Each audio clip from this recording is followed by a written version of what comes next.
I hope कि ये story fictional होती, but unfortunately this is not a fictional story. And believe me भाई, ये स्टोरी इतनी डिस्गस्टिंग, इतना डिस्टर्ब्ड एंड इतना अनकंफर्टेबल है कि तुम्हें मजा आ जाएगा अगर तुम डार्क स्टोरी टेलिंग पसंद करते हो। मार्च 2001 की रात को अरमिन खाने के लिए बैठा हुआ था, बट उसके प्लेट में ना कोई चिकन या कोई जर्मन डिश नहीं था। उसके प्लेट में था एक आदमी का पीनस, और जिस आदमी का वो पीनस था उसने सामने से अपने आप को ऑफर किया था कि मुझे खा लो केचप के साथ। एंड बिलीव में, जितना तुम सोच रहे हो उससे कहीं ज्यादा आज की वीडियो खतरनाक होने वाली है। अर्ली 20s का इंटरनेट बहुत ज्यादा डिस्टर्बिंग था। No filters, no restrictions, dark websites openly exist करते थे। एंड उसी में से एक था कैनिबल कैफे, जहाँ पर लोग कैनिबल फैंटेसीज डिस्कस करते थे कि ह्यूमन का फ्लैश कैसा होगा, टेस्ट कैसा होगा, क्या हम ह्यूमन को खा सकते हैं, एंड एक्सेट्रा एक्सेट्रा, ऐसी डार्क बातें। और एक दिन अरमिन उस वेबसाइट पर जाता है एंड वहाँ पर एक एडवर्टाइजमेंट रन करता है। मैं एक हेल्दी आदमी को ढूंढ रहा हूँ, एज बिटवीन 18 to 30, जो खुद कटने के लिए रेडी हो और बाद में कंज्यूम होने के लिए भी। इमेजिन, एक नॉर्मल इंसान अगर ये लाइन पढ़ेगा तो उसकी फट जाएगी, और लिटरली मेरी फटी थी। और कुछ लोग इसका मजा ले रहे थे, उन्हें लगा कि ये बंदा प्रैंक कर रहा होगा या साइको होगा, और इसीलिए कुछ लोग इसके साथ चैटिंग कर रहे थे। बट लास्ट मोमेंट पर फील करते कि ये बंदा लिटरली मजाक नहीं कर रहा, और लास्ट मोमेंट पर सब लोग पीछे हट जाते थे सिवाय एक इंसान के। लेकिन सबसे बड़ा क्वेश्चन, क्यों, वाई? कैसे एक आदमी जो क्रिसमस पर सेंटा क्लॉस बनता था, पोलाइट था, एजुकेटेड था, एक जर्मन ऑफिसर था, कैसे वो दुनिया के मोस्ट इनफेमस कैनिबल्स में एक बन गया? एक्चुअल में क्या हुआ था उसके साथ? और वो साइको इंसान कौन था जो अपने आप को लिटरली खिलवाने आया था? अगर हमें समझना है कि उस हॉरिफाइंग रात तक अरमिन कैसे पहुंचा, तो हमें टाइम पे जरा पीछे जाना पड़ेगा। दिसंबर 1961, जर्मनी। यहाँ पर एक राक्षस बॉर्न होता है। ऑब्वियसली अरमिन।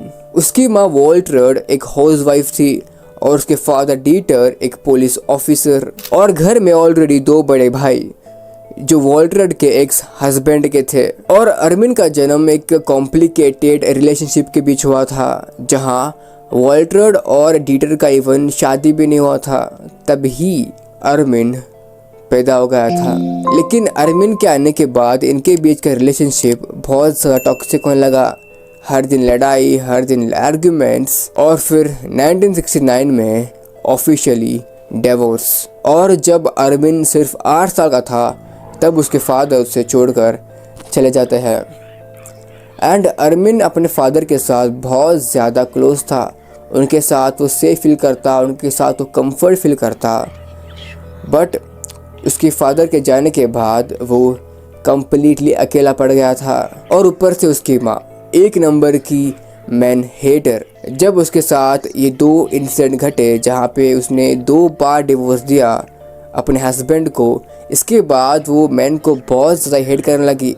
एंड जो उसका सारा गुस्सा था वो अपने छोटे बेटे अरमिन पर उतारती थी। अब अरमिन को वो घर कम ए प्रिजन ज़्यादा लगने लगा था, क्योंकि उसकी माँ उसे छोटी एज में घर के काम करवाया करती थी, सफाई करना, पोछा लगाना, और उसके फादर उसे ऑलरेडी छोड़कर चले गए थे। एंड वो बहुत ज़्यादा डिस्टर्बिंग एंड लोनली फील कर रहा था, क्योंकि उसकी माँ उसे हर बार मारती थी, अब्यूज़ करती थी। एंड उसके पास एक छोटा कैट था जिससे वो बहुत ज़्यादा प्यार करता था। लेकिन जब वो 8 साल का था तब उसकी वो कैट भी मर जाती है। एंड ये छोटी चीज़ बच्चों के लिए बहुत ज़्यादा प्यारी होती है। देन उसके दिमाग में थॉट आया कि मेरे पास कोई भी नहीं रहता।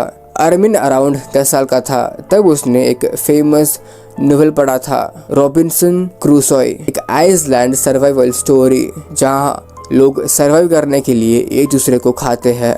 नॉर्मल लोग इसे पढ़कर आगे बढ़ जाते हैं, लेकिन अरमिन के दिमाग में कुछ अजीब थॉट आया कि अगर लोग हमें छोड़कर जा सकते हैं तो अगर हम उसे अपने अंदर ले ले, अगर हम उन्हें खा ले तो हमें कभी भी छोड़कर नहीं जा सकते।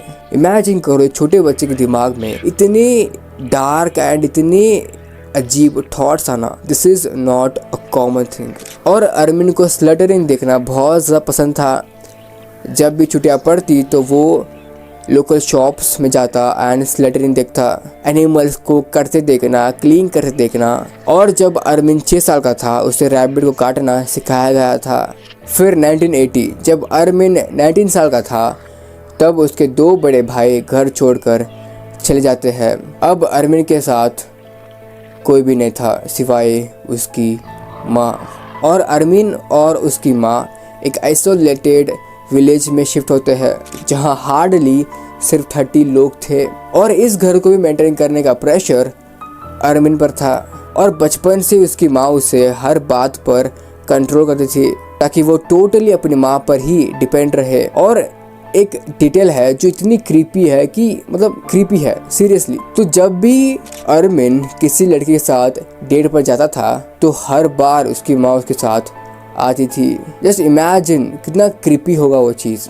और सबसे डिस्टर्बिंग बात, अरमिन को ये चीज़ क्रीपी नहीं लगती थी, ये चीज़ उसे नॉर्मल लगता था। इमेजिन करो कि आप ऑलमोस्ट अडल्ट के एज में हो, अपनी लाइफ बिल्ड कर रहे हो, but her interaction, her decisions में आपकी माँ है, जैसे आपकी लाइफ आपकी है ही नहीं। 1981 अरमिन अब 20 साल का हो गया था और कमाने के लिए ऑब्वियसली उसे अपना घर छोड़ना पड़ेगा। इमेजिन करो कि एक ऐसा लड़का जो कम्प्लीटली लोनली एंड आइसोलेटेड था अब वो डिसिप्लिन के बीच आ गया था। और शायद पहली बार उसने फ्रीडम फील करा होगा बाहर से, लेकिन अंदर से अभी भी उसके वो डार्क फैंटेसीज थे। इनफैक्ट जब वो आर्मी की ट्रेनिंग ले रहा था तब कहीं ना कहीं उसके वो डार्क थॉट्स फिर से वापस आने लगे थे। और कहीं ना कहीं जो उसकी वो इच्छा थी, जो उसकी फैंटेसीज थी, उसे सप्रेस कर रहा था। 1986 में उसने एडमिनिस्ट्रेटिव ट्रेनिंग कंप्लीट करी, लेकिन अरमिन को वहाँ पर मज़ा नहीं आ रहा था, इसलिए उसने डिस्चार्ज ले लिया। And has a IT specialist वो एक बैंक में काम करता है। और इसी टाइम के अराउंड अरमिन एक लड़की के साथ रिलेशनशिप में आता है, बट इस बार उसकी माँ उसके साथ नहीं थी क्योंकि उसने छुपा कर ये सारी चीज़ें करी थी। और अरमिन बहुत ज़्यादा प्यार करने लगा था उस लड़की से, लेकिन एक दिन वो उसे चीट कर चली जाती है। एंड यहाँ पर भी उसके दिमाग में सेम थॉट आता है कि हर बार उसे कोई ना कोई छोड़कर चला जाता है जिससे वो प्यार करता है। एंड इस टाइम के अराउंड उसके दिमाग में एक थॉट आ रहा था कि मुझे ह्यूमन फ्लैश टेस्ट करना है। उसके दिमाग में फैंटेसी बन गई कि मुझे ह्यूमन फ्लैश को टेस्ट करना ही है, बट वो उस चीज़ को सप्रेस कर रहा था कि उसे पता था कि ये रियलिटी नहीं बन सकती। और धीरे धीरे अरमिन अल्कोहलिक बनने लग गया और फिर से स्टार्ट हो लोनलीनेस, वो गंदे गंदे थॉट्स, वो डार्क थॉट्स। देन सितंबर 1999 एक ऐसा डेट जो सब कुछ बदलने वाला था क्योंकि उसकी माँ मरती है। अब उसके साथ कोई भी नहीं था, वो टोटल लोनली एंड अकेला पड़ गया था। अब अरमिन 38 साल का था, दिन भर काम और रात में एस्केप करने के लिए इंटरनेट का यूज़। और जब इंटरनेट पे वो ऐसे सर्च कर रहा था उसे मिला एक डार्क वेबसाइट, कैनिबल कैफे। अब अरमिन को लगा कि कहीं ना कहीं मैं अपने ड्रीम को सच कर सकता हूँ, वो डार्क फैंटेसीज। तो उसने 60+ एडवर्टाइजमेंट रन करी और आगे जो सुनने तुम जा रहे हो that was something beyond evil. Just watch it. Then दिन बीतते गए, वीक्स बीत गए, मंथ्स बीत गए, फिर भी कोई रिप्लाई नहीं आया। इस पॉइंट पर वो कहीं ना कहीं फील कर रहा था कि कोई भी नहीं आएगा। बट 5 फरवरी 2001 एक रिप्लाई आता है कि आई एम इंटरेस्टेड। और उस आदमी का नाम था ब्रांडिस एज 43। बर्लिन से। ब्रैंडिस और अरमिन प्राइवेट चैट करते हैं और कहीं ना कहीं इसे फील हो रहा था, मतलब अरमिन को, कि ये बंदा मजाक नहीं कर रहा, ये लिटरली इंटरेस्टेड है। और ब्रैंडिस बोलता है कि मैं एक गे हूँ। बट ब्रैंडिस क्यों चाहता था कि कोई उसे खाए? क्यों? मतलब कैसे एक आदमी अपने आप को खिलवा सकता है? 19 जनवरी 1958 ब्रैंडिस का जन्म होता है और उनके पेरेंट्स डॉक्टर थे। सो एक दिन जब वो वेकेशन के लिए बाहर गए थे, देन सडनली उसकी माँ मर जाती है। बट जब इन्वेस्टिगेशन हुआ तो पता चला कि उसकी माँ ने सुसाइड करा था। तो हुआ क्या था कि जब वो ऑपरेशन कर रही थी तो सडनली उसके हाथों से एक आदमी मर जाता है एंड इससे गिल्ट की वजह से वो है। एंड ये चीज़ ब्रैंडिस को बताया नहीं जाता। उसके फादर ने ये चीज़ उससे छुपाया था। ब्रैंडिस की अपब्रिंगिंग नॉर्मल नहीं थी। फादर बिजी और घर में केयर टेकर्स, और फिर उसके फादर ने रीमैरिज करी। बट ब्रैंडिस का रिलेशन उसकी स्टेप मॉम के साथ अच्छा नहीं था। लेकिन ब्रैंडिस बहुत ज़्यादा इंटेलिजेंट था एंड अच्छे से पढ़कर उसे 1992 में एक अच्छी जॉब सिक्योर करी और उसकी सैलरी थी 70,000 यूरो। अगर हम इंडियन रुपये में देखें 78 lakh plus per year. Imagine करो उस टाइम पे इतना ज़्यादा अमाउंट। उसकी लाइफ टोटली मतलब सेट थी कम्प्लीटली। बट वो लोनली था, उसके पास कोई भी नहीं था और फादर के साथ भी रिलेशन अच्छे नहीं थे। पर एक दिन हिम्मत करके 1990 में उसने उसके फादर को अपनी सेक्सुअलिटी बताई कि वो एक गे था। इसके बाद उसके फादर ने उसे बोला कि अपना मुंह मत दिखाओ एंड उसे धक्का मार के अपने घर से निकाला। बट उसके पास पैसे की कमी नहीं थी, वो कम्प्लीटली सिक्योर था अपनी लाइफ में। 1987 से 1994 तक वो एक लड़की के साथ रिलेशनशिप में था जिसके साथ वो अच्छा फील करता था, लेकिन वो लड़की भी उसे चीट कर चली जाती है। एंड उसके जाने के बाद फिर से ये बंदा भी लोनली हो गया और बहुत डिस्टर्ब हो गया कि मुझे कोई भी एक्सेप्ट नहीं कर रहा। फिर इंटरनेट पे उसने देखा ये पोस्ट एंड रिप्लाई करा कि आई एम इंटरेस्टेड।